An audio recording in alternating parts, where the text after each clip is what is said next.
The previous owners of our motorhome didn't keep accurate service records, unfortunately, and the best they could remember is that it got a full service in 2014. What exactly a full service is, I don't know, but the batteries and the tires were manufactured in 2014, so I do assume it was pretty extensive. The maintenance schedule for most items on an RV are between 1 and 3 years, so I thought it would be a good idea to do a complete top to bottom service on this thing before we hit the road. You might say RV maintenance is a little more involved than car maintenance. I did manage to fix the right turn signal, insurance replaced the cracked windshield for free, and the AC just had a bad hard start capacitor. I'm gonna start by servicing the generator.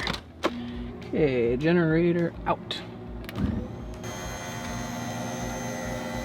Something new that I learned when I was researching how to do all this is that you always want to change your oil when the engine is hot, and all the sediments that have settled have been stirred up and will come out with the oil.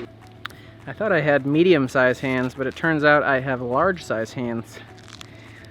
You hear that, Lauren? Need large-sized gloves.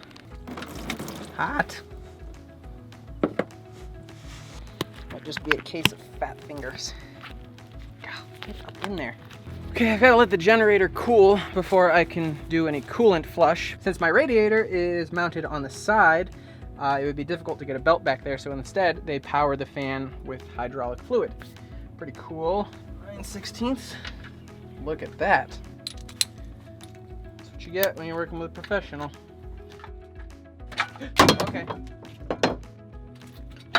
Okay. Oh, that's fantastic.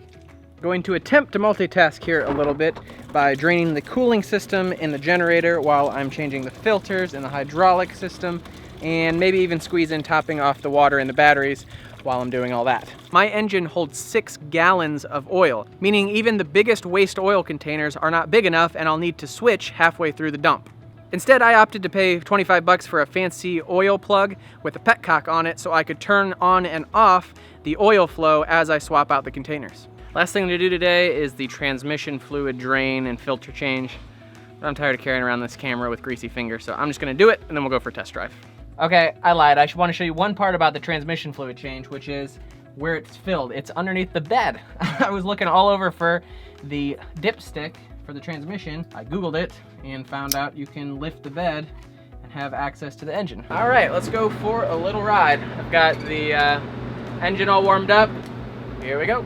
For the past week or two before bed every night, I usually spend between 2 and 3 hours researching RV maintenance. So if you're wondering how I know how to do all this, I had 3 resources. The IRV2 forums, I just scoured the Monaco owners section.